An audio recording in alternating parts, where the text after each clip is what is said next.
வா போயிட்டு வரேன்பா. மகனே, உங்க அப்பா கடனை நீ தான் படிக்க வைக்க. நீ தான் நல்லா படிச்சு நம்ம குடும்பத்தை காப்பாற்றணும்.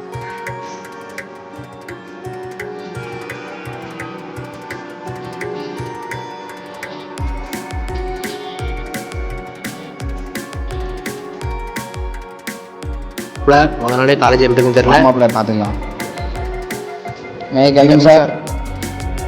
முத நாளே இவ்வளோ லேட்டாடா?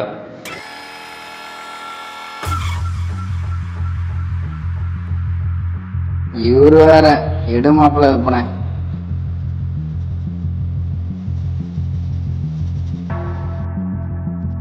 என்னாச்சு ப்ரோ? ஒன்றும் இல்லை ப்ரோ.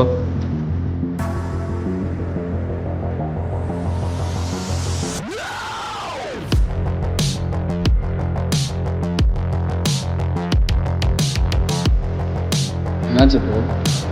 ஒன்றும் இல்லை ப்ரோ. பிரின்சிபல் சொல்லுங்க ப்ரோ. ப்ரோ நீ கவலையை மட்டும் தானே ப்ரோ மறக்கணும். நான் சொல்கிறேன் மட்டும் ட்ரை பண்ண ப்ரோ. எடு மாப்பிள்ள போனேன். ஒழுங்க பண்ணுறது மட்டும் பண்ணுங்க.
நம்ம ஃப்ரெண்ட் நிற்க பாரு, கீழே விளக்க மாதிரி பாரு.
அண்ணா அண்ணா உங்கள் பையன் கீழே விழுந்துட்டானே.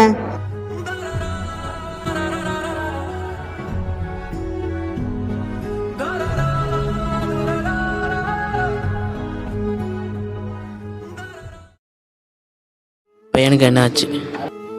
உங்கள் பையன் போதைக்கு ரொம்ப அடிமையாக இருக்கான். ட்ரக்ஸ்னால் ஒன்றும் இல்லை, உங்கள் பையன் காலேஜில் யார் கூடயோ சேர்ந்துக்கிட்டு போதைப் பொருட்கள் வச்சதுனால தான் இந்த நிலைமைக்கு வந்திருக்கான்.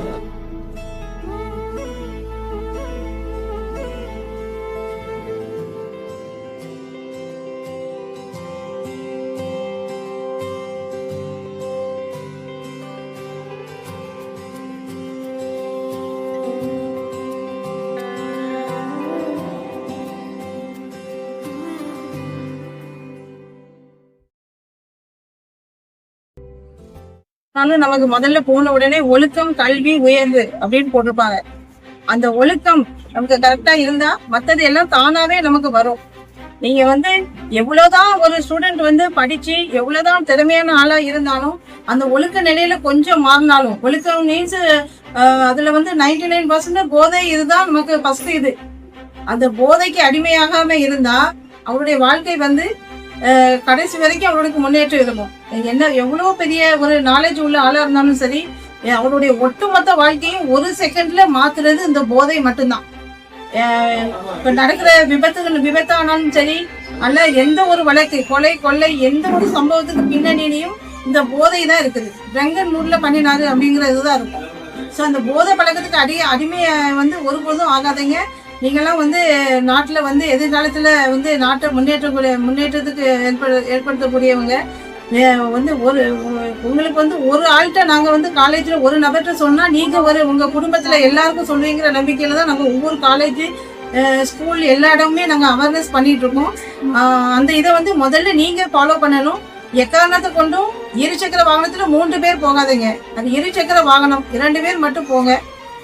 அதுலேயும் ஹெல்மெட்டு, அந்த சாலை பாதுகாப்பு இதுகள் வந்து முழுமையாக நீங்கள் கடைபிடிக்கணும்னு நாங்கள் வந்து விரும்புகிறோம். அது எல்லாமே நீங்கள் கரெக்டாக ஃபாலோ பண்ணினா தான் எங்களுக்கு தாங்கள் அவேர்னஸ் கொடுக்கறதுல ஒரு ஒரு ஒரு யூஸ்ன்னு நாங்கள் நினைக்கிறோம். அதனால எந்த ஒரு இதுலையும் சட்டத்துக்கு இதுகளுக்கு உட்பட்டு நீங்க செயல்படணும். நீங்களும் படிச்சவங்க, ஒவ்வொரு இடமும் நாங்க அவேர்னஸ் பண்ண வேண்டிய அவசியம் இல்லை. அதனால இப்போ போதெல்லாம் வந்து முன்னாடி எல்லாம் வந்து டாஸ்மாக் கடையில போய் வாங்கி குடிக்கணும் அந்த மாதிரி எல்லாம் கிடையாது. போதைப் பொருள் வந்து நிறைய முறையில வந்து விற்பனை பண்றாங்க. சின்ன சின்ன சாக்லேட் வடிவில் இருக்கு, சின்ன ஜூஸ் பாட்டில் மாதிரி சின்ன சின்ன பேக்கெட் மாதிரிலாம் வச்சிருக்காங்க. அந்த மாதிரி இதுகளெல்லாம் நீங்க வந்து கவனிச்சு பண்ணுங்க. பக்கத்துல உங்களுக்கு தெரிஞ்சவங்க யாராவது அந்த மாதிரி ஸ்கூல் ஏரியா காலேஜஸ் ஏரியால அந்த மாதிரி வைக்கிறாங்கன்னா உடனே எங்களுக்கு 19:30க்கு நீங்க கால் பண்ணி சொல்லலாம், எந்த நேரம்னாலும். நாங்க சொல்றது என்னன்னா, மதுவுக்கு ஒரு காலமும் நீங்க அடிமை ஆகக்கூடாது. அப்படி இல்லைனாலே உங்களுடைய வளர்ச்சிகள் வந்து மேலும் மேலும் உங்களுடைய லைஃப் வந்து முன்னேற்றமா இருக்கும்.